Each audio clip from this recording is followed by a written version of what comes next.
kick dog will holler, that's all. My grandma used to say.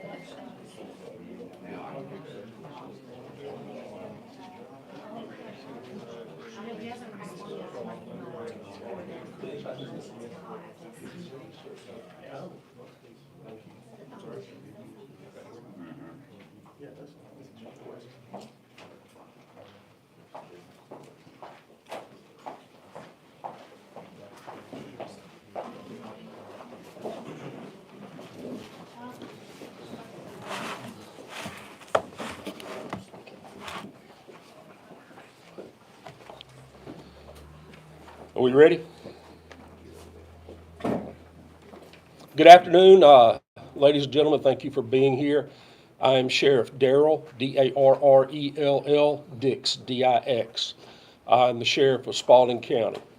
And for the next few minutes, we're going to be talking about a joint operation between the Spalding County Sheriff's Office, Georgia Bureau of Investigations, Georgia Department of Corrections, Georgia Department of Community Service, and the Griffin Judicial Circuit District Attorney's Office. It was a very large operation, and I'll kind of fill you in. In December of 2022, I tasked my gang unit and special ops unit to do something about the gang problem that we were having here in Griffin and Spalding County, specifically directed at the Neighborhood Bloods Rolling 20s Zoo Crew. This criminal organization is directly responsible for the increase in drive-by shootings and other crimes that have resulted in injuries and deaths in the city of Griffin and Spalding County. They fund their efforts by trading in illegal narcotics, firearms, and through other crimes. They actively recruit new gang members, specifically targeting our youth. They also, one of the enticements they give our youth is they like to provide them with firearms. Multiple pictures on social media of kids, elementary school kids and middle school kids, brandishing firearms that have been given to them by members of the Zoo Crew. Investigators contacted their partners with the GBI Gang Task Force, the Griffin Judicial Circuit District Attorney Marie Broder's office, and requested assistance.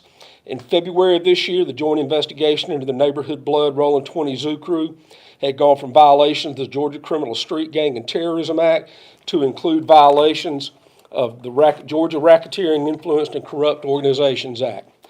The culmination of this investigation began yesterday after grand jury indictments were handed down on 76 Zoo Crew members here in Spalding County and throughout the middle part of the state. These indictments specifically targeted the leaders, hierarchy, and chain of command of the gang. And by the way, none of these people were indicted because of who they are, where they live, what they look like, or where they hang out, or who they hang out with. They were indicted because the investigation has proved that illegal narcotics and firearms are being trafficked to fund their ongoing criminal enterprise. They are active participants in this gang who profit from and gain from their gang activities.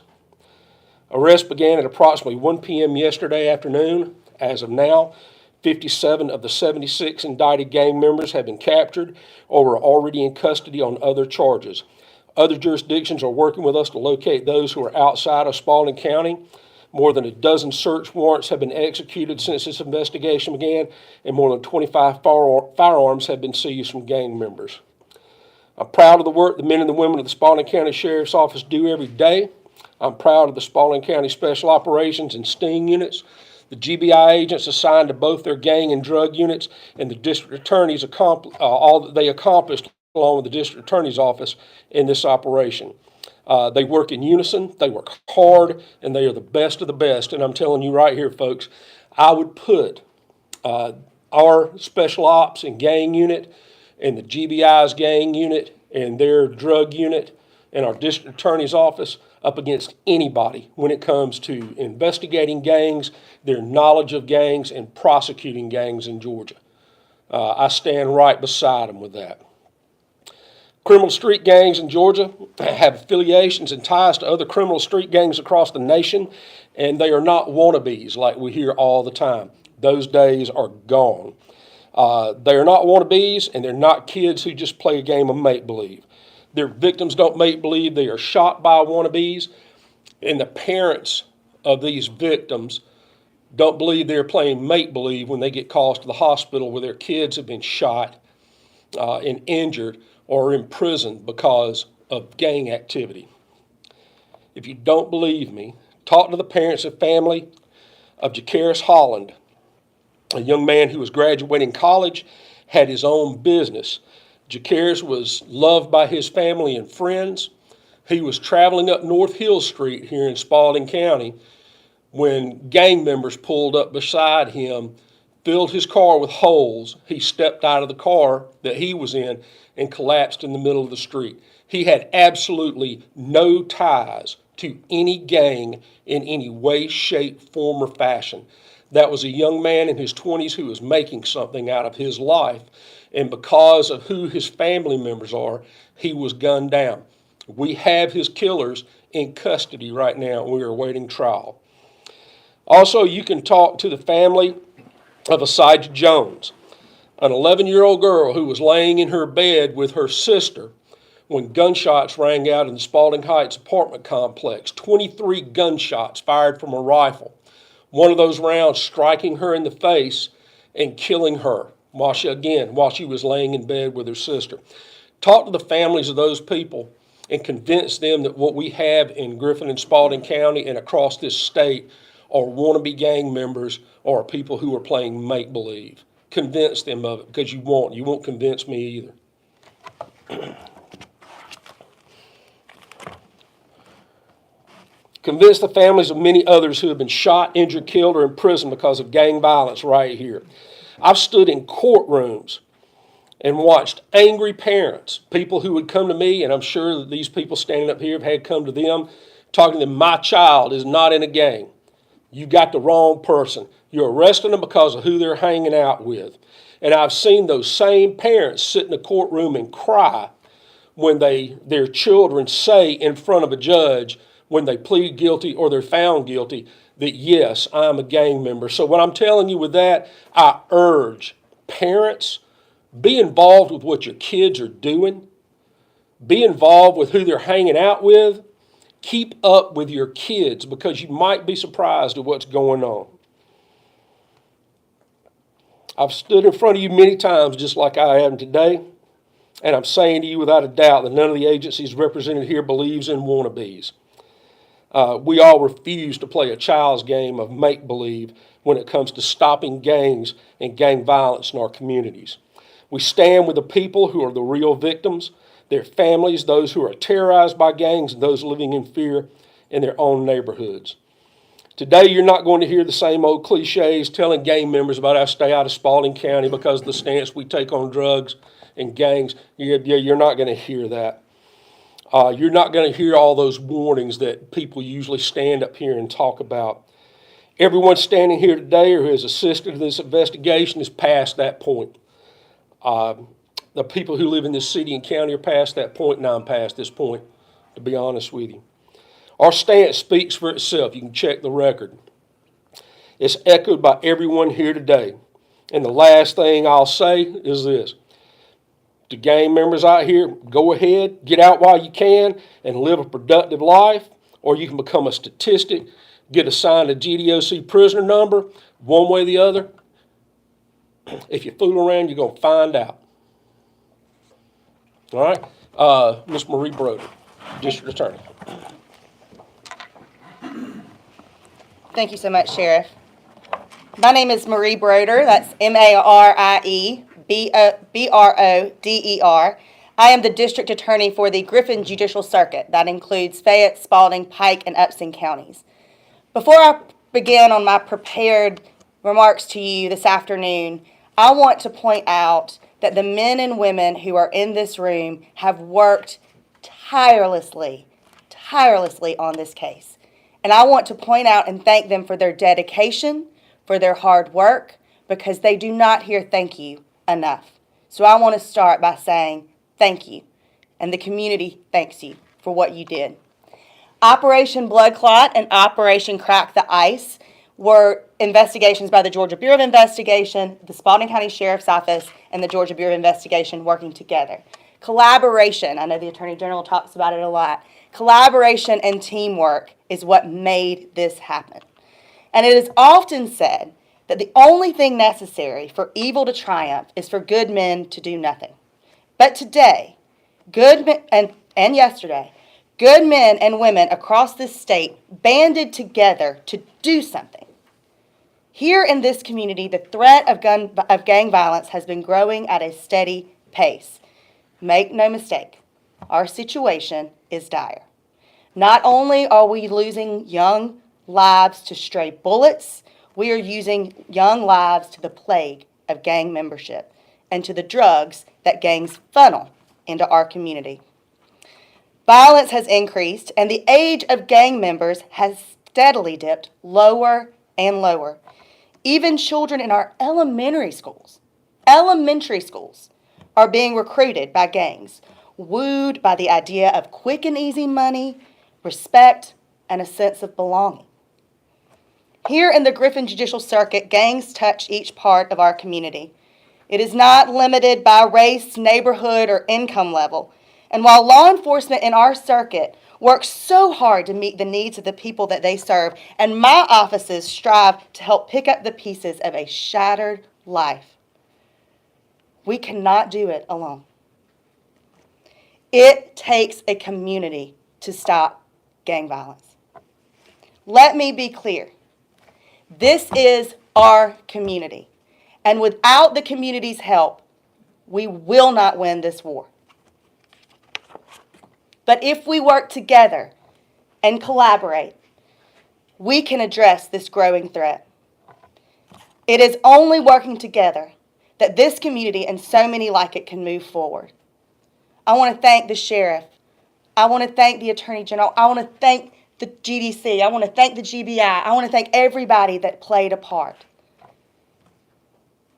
Let these indictments resound with our resolve to end the plague of gangs in the Griffin Judicial Circuit. Thank you. And I will call on GBI Director Mike Register. Thank you. Well, good afternoon. It's a pleasure being here, and this is a good day. Before I get started, I'll just echo what's already been said. You know, the partnerships can't be overstated. We can't do it alone, and that's with our local, state, and federal partners, but also the members of our community. From the Georgia Bureau of Investigation, I'm the Director, Mike Register. That's spelled R-E-G-I-S-T-E-R.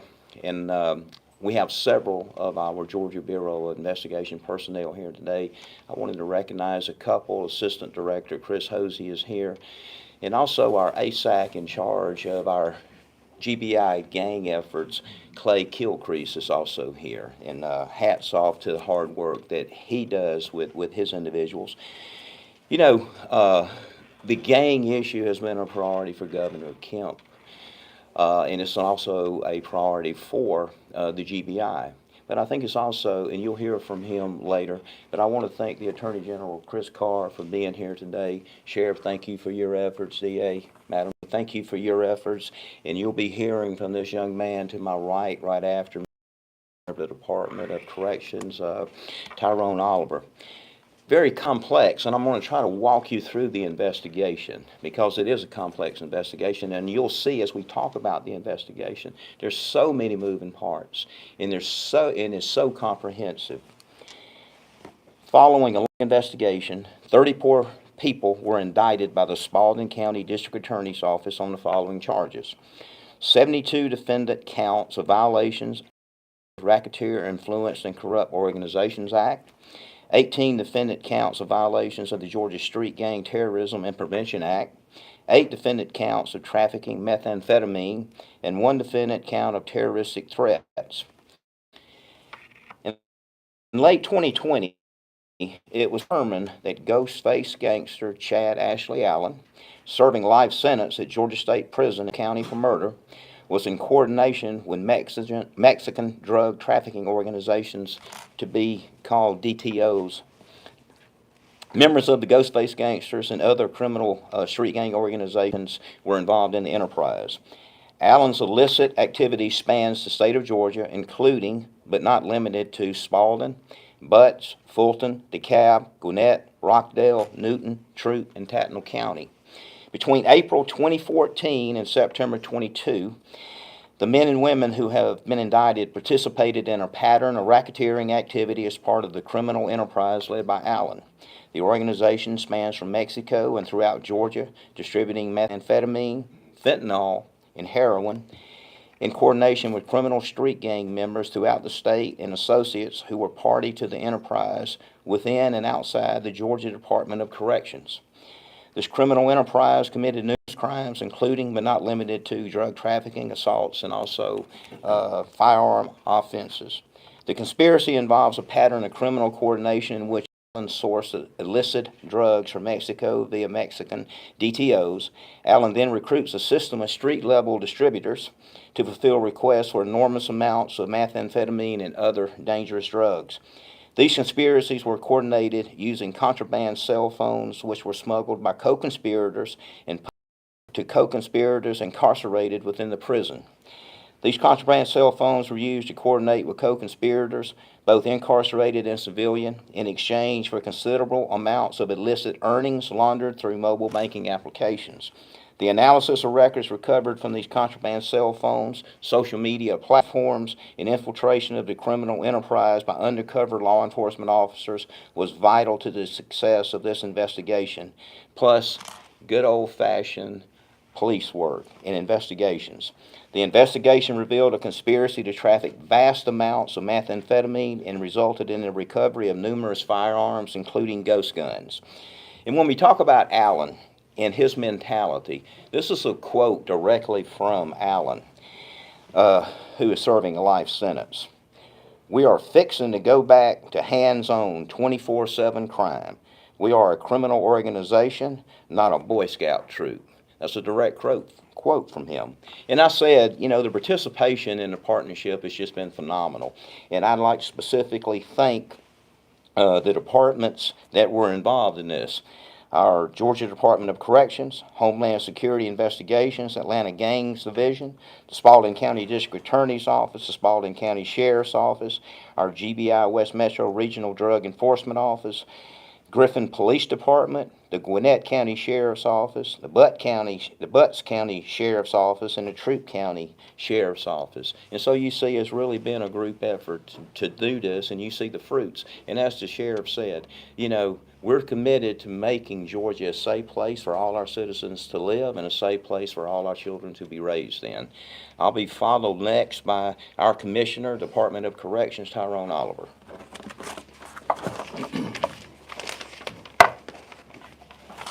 Thank you, Director. And my name is Tyrone Oliver, Commissioner of the Department of Corrections. That's Tyrone, Oliver, Oleer. As Commissioner of the Department of Corrections, I'm honored to stand here alongside of dedicated men and women who work tirelessly to fight against this ongoing battle against contraband, introduction of contraband and criminal activity within our state prison system. I'm truly thankful for the continued support of the Georgia Bureau of Investigations, Department of Homeland Security, Spalding County Sheriff's Office, and other state and local law enforcement agencies across the state of Georgia. Your hard work and commitment have played a vital role in helping eradicate gang activity within the walls of our prisons and state, and so I thank you. Today, we're here to recognize two operations that may have made our prisons safer: Operation Blood Clot and Operation Crack the Ice.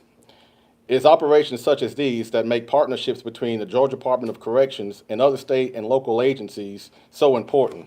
Through our collaboration and shared resources, we can make a stronger impact in this fight. It's gangs like this that we've mentioned here today that pose a serious threat to our lives each and every day. Governor Kemp's initiative to fight against gangs and the dangerous crimes that they commit, including drug and human trafficking, has been instrumental in our efforts to dismantle gangs and these criminal organizations. His commitment to making Georgia a safer place to live, work, and raise a family is unwavering, and I'm proud to stand here today with my peers to support him in that effort. As Commissioner, I pledge to make a hard stance against gangs and the harm that they bring upon my staff, our schools, and our community. Together with our law enforcement partners, we will work together to ensure the safety and security of our great state. And again, I just can't thank the partnership enough because without this partnership, we wouldn't be able to, and I truly believe it's going to make not only our state's prison system safer, but our communities as well. And I'll turn it over to our great Attorney General, Chris Carr. Commissioner, thank you. I'm Chris Carr. I'm the Attorney General for the state of Georgia, CHRISCARR. Just under a month ago, we came to Griffin and Spalding County with the Georgia Anti-Gang Network. Now, what that is, that was an organization created by our office back in 2017 or 2018 for the first time ever to try to bring together federal, state, and local law enforcement to talk about fighting gangs. And we had 4 priorities. 1's improved communication, 2, improved intelligence sharing, 3, improved prosecutions, and 4, to identify anti-recruitment efforts.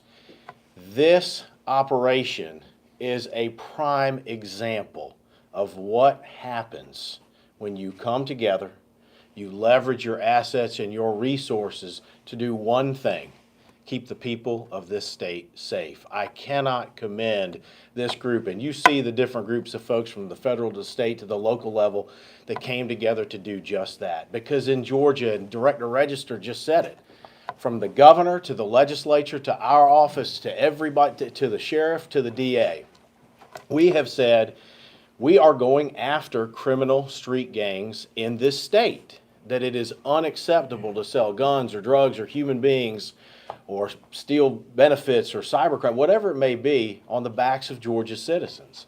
Georgia's Constitution says it's the paramount duty of government to protect person and property. And who are the communities most often terrorized by gangs? Lower income, racially diverse, and immigrant populations. As was said before, I don't care your race, your gender, your sexual orientation, where you live or where you're from, you deserve to be safe in this state, and that's exactly what was done here too. And another thing I'll just point out, it talks about anti-recruitment efforts. Here the ages, the children that continue to be terrorized by gangs, continue to get involved in gang activity that leads at best to a life in prison and worse, could be the end of their life. We are seeing younger and younger children becoming more and more violent, and we have to be able to intervene, to divert, and to prevent ever getting involved in gang activity to begin with. So I commend this entire group. And I want to say, this sheriff and this district attorney, the residents of Spalding County, you are fortunate to have them. This is what leadership looks like. Because when sheriffs won't investigate, or when district attorneys refuse to prosecute the laws of our state, crime goes up. Those that are most vulnerable will continue to be terrorized, and it is a blueprint for criminals. But between the partnerships that they have with these partners that are here, we are saying absolutely not. And if you go after our children, as the governor said, we're going after you. Sheriff, I think you're next.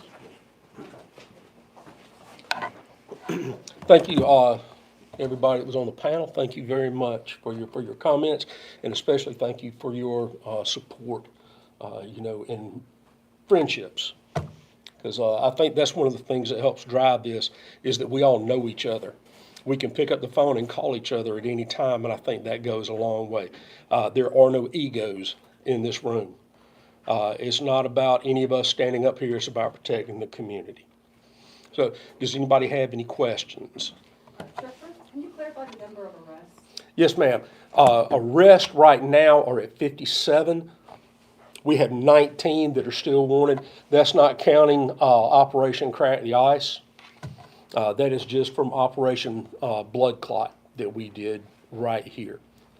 Sheriff, approximately how many shooting incidents would you say that this group has been responsible for? I would say from January 1st until March 31st, there were a total of about 35 shooting incidents, and I would say that this group is probably responsible for at least 50% of them, this one group. Was that just here in Griffin Spalding? Yes, ma'am. Yes, ma'am. Sheriff, can you talk a little bit about the challenge of trying to stay ahead of this? I know the recruitment is always happening, even with these indictments. There are more people out there, and the efforts will be continuing on their part. So talk about the challenge of trying to stay ahead of this. Yes, ma'am. We talked about how we tried to get into this, and as you've heard the term many times before, cut the head off the snake. Unfortunately, I haven't seen anybody in the 36 years that I've been in law enforcement find that snake. So you have to just keep going at what you can go at. A lot of these people are emboldened because of the current state of society that we're in right now. And younger people are getting drawn into that more and more.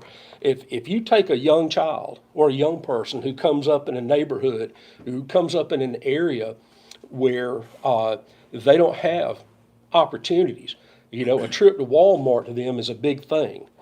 Everybody in this room right now, if you wanted to get in a car and you wanted to drive to the beach, you could drive to the beach. If you wanted to drive to the North Georgia mountains, you could drive to the North Georgia mountains and see how beautiful this state is. But there are a lot of young people here in every area that is affected by gang problems that will never step foot across their county line or the city limits sign where they live. So they're easily swayed to do these things because they see that as a way out, especially the younger people who want to be loved, they want to be involved, they want to have belonging in something. And a lot of times these issues start out very innocuous with young people, and they just get drawn in the beginning, and it gets worse and worse and worse. And by the time it gets to the point that they are violent offenders like the people that we deal with now, it's because they've been groomed into these positions from the very beginning. They've been groomed to trust certain people. They've been groomed to trust their leadership. So whatever their leadership says, that's what they do. And a lot of them, they don't have, at their young ages, they don't have the ability to realize what they're doing, the severity of what they're doing, and the consequences of what they're doing. And that's what's so disturbing. That's what's so disturbing. Sheriff, can I say one thing about recruitment? Yes. One other thing, too. I mentioned that we're trying to identify programs where we can intervene and prevent. However, just this past session, Governor Kemp, our office, and the legislature worked on SB 44, which will provide mandatory minimums for adults that recruit children into gangs. 10 to 15 years for the first offense, 15 to 25 for the second. And the reason is we think it's unconscionable for an adult to take advantage of a child. And in Georgia, now you're going to pay the penalty. Anybody else? Sheriff, what would you say to somebody who is being actively recruited to join a gang? Stand strong. Being recruited into a gang and being a follower doesn't make you a grown-up. It doesn't make you a man. It doesn't make you a woman. It takes a real man or a real woman to stand aside and say, no, I'm not going to be a follower. I want to be a leader. I want to be somebody who stands up. The problem is I can stand up here and say that all day long, but if they don't get the support in their homes, they don't get the support in their communities, they don't get the support from their friends and their peers, it doesn't last very long. But the best thing I can say is don't do it. Don't get involved. Don't stick your foot in the water just to see what the temperature is. Because if you ever stick your foot in the water, it's going to take your whole body and you're going to be gone. All right? Anybody else? All right. Thank you, ladies and gentlemen. Appreciate you being here. One more question. Clarification on the number for the other group. The other.